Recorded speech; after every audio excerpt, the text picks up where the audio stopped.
بسم اللہ الرحمن الرحیم۔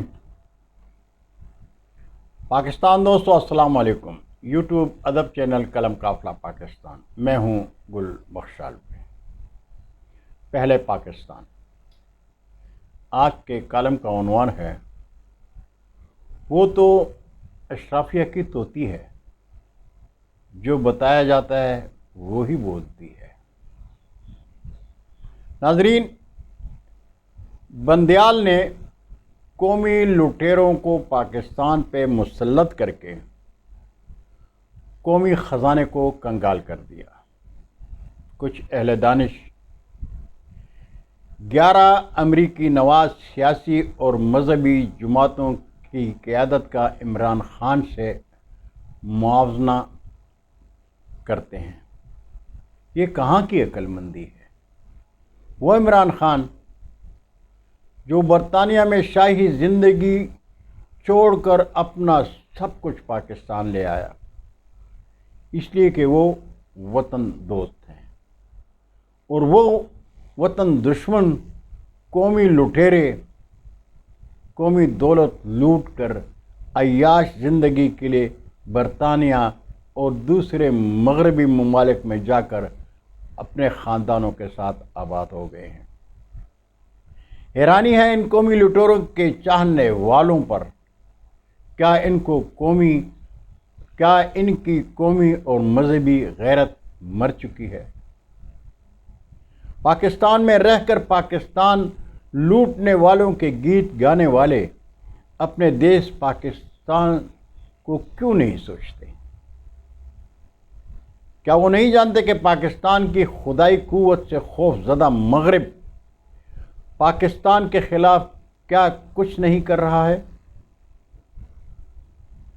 پہلے قومی حکومت گرا کر اپنے غلاموں کو قوم پر مسلط کیا، اور اب دنیا کی 5ویں بڑی فوجی طاقت افواج پاکستان کی اعلیٰ قیادت کو بدنام کرنے کے لیے میڈیا وار میں پاکستان کی عوام کو گمراہ کیا جا رہا ہے، اور ہم عقل کے اندھے اپنے دیش کی بربادی کی ہر سازش کی تشہیر کر رہے ہیں، ہر جاہلانہ پوسٹ شیئر کر رہے ہیں۔ امریکی نواز حکمرانی میں دنیا کی عظیم فوج پر دنیا بھر میں انگلیاں اٹھ رہی ہیں۔ کینیڈا کی پارلیمنٹ میں آرمی چیف کو تنقید کا نشانہ بنایا گیا، اور امپورٹڈ امریکی نواز حکومت کے تنخواہ دار صحافت نے اس پر نمبر سکورنگ کی۔ دراصل یہ میاں محمد نواز شریف کے اس بیانیے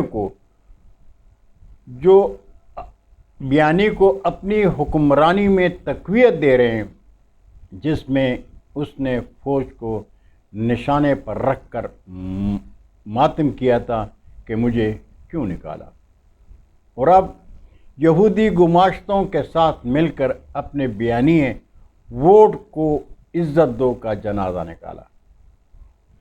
سوشل میڈیا پر پاکستان اور افواج پاکستان دشمن قوتوں کے اعلی کار آرمی کے سابق آفیسرز کے بحروپ میں افواج پاکستان کی توہین کرتے ہیں، اور سوشل میڈیا کے فلاسفر اس فیک جعلی ویڈیو کو مذہبی اور قومی فرض سمجھتے ہوئے شیئر کر رہے ہیں۔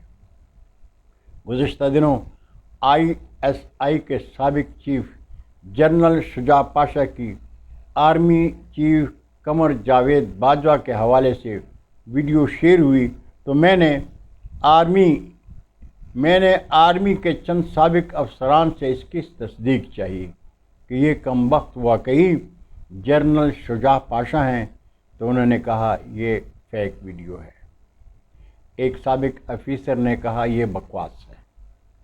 یہ جنرل شجاع پاشا نہیں بلکہ 6FF کے سابق کپتان اعجاز راجہ ہیں، جسے فاٹا آپریشن کے دوران فوج سے برطرف کر دیا گیا تھا۔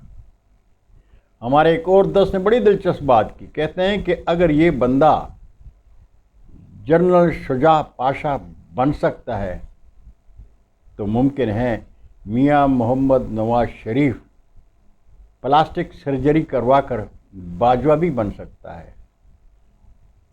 اور ہمارے اس دوست کی بات میں وزن بھی ہے۔ اگر دادی ماں پلاسٹک سرجری کروا کر بہو کے مقابلے میں جوان لگ سکتی ہے تو میاں محمد نواز شریف کے لیے کیا مشکل ہے؟ وہ تو حرفاً مولا ہیں۔ بس قسمتی تو یہ ہے کہ دور حاضر میں جھوٹ سر چڑھ کر بول رہا ہے اور قوم نے سچائی کے پر کاٹ دیے ہیں۔ لیکن کسی شاعر نے کیا خوب کہا ہے، سچائی چھپ نہیں سکتی بناوٹ کے حصولوں سے، کہ خوشبو آ نہیں سکتی کبھی کاغذ کے پھولوں سے۔ علی بابا کابینہ کے وزیر خرم دستگیر کے بعد مولانا فضل الرحمان کی زبان نے بھی سچ اگل دیا۔ ایک انٹرویو میں وہ کہتے ہیں کہ عمران خان کی حکمرانی کے خلاف پاکستان میں سازش ہوئی اور اب فوج بے نقاب ہو چکی ہے۔ ان کا کہنا ہے کہ بین الاقوامی نیٹ ورک میں اشرافیہ ملوث ہے۔ اگر اشرافیہ کے گھر میں آنٹیاں پریشان ہیں تو اس لیے کہ ان کا ایجنڈا تباہ ہو گیا ہے۔ ہم پاک فوج کو ان کی قومی ذمہ داریوں تک محدود رکھنا چاہتے ہیں۔ ہم کسی بھی بین الاقوامی دباؤ کو قبول نہیں کریں گے۔ آج کی حکمرانی کا مقصد صرف عمران خان کو گرانا نہیں تھا، قومی معیشت اوپر اٹھانے کا بھی قوم سے وعدہ کیا گیا تھا۔ تسلیم کرتے ہیں کہ آئی ایم ایف کا ہم پر دباؤ ہے، اسی دباؤ کے پیش نظر ہم قانون سازی بھی کر رہے ہیں۔ مولانا فضل الرحمان کی اس سچائی کے باوجود بھی اگر مریم اورنگزیب، رانا ثناء اللہ اور عطا تارڑ کے ساتھ بیٹھ کر جھوٹ بول رہی ہیں تو وہ ایمانداری سے اشرافیہ کے کھائے ہوئے نمک کا حق ادا کر رہی ہیں۔ وہ تو اشرافیہ کی طوطی ہے، جو بتایا جاتا ہے وہی بولتی ہے۔ میڈم طاہرہ نے مولانا سمیع الحق کی جو پگڑی اچھالی تھی، زیادہ پرانی بات تو نہیں۔ ناظرین، آج کا کالم آپ کے حضور پیش کیا۔ انشاءاللہ اگلی نشست میں دوبارہ ملاقات ہوگی۔ اگر آپ کو میرا یہ انداز سخن پسند آئے تو یوٹیوب ادب چینل قلم قافلہ پاکستان سبسکرائب کر کے اپنے دوستوں کے ساتھ شیئر کریں اور گھنٹی ضرور بجائیں تاکہ ہر ویڈیو آپ تک پہنچ سکے۔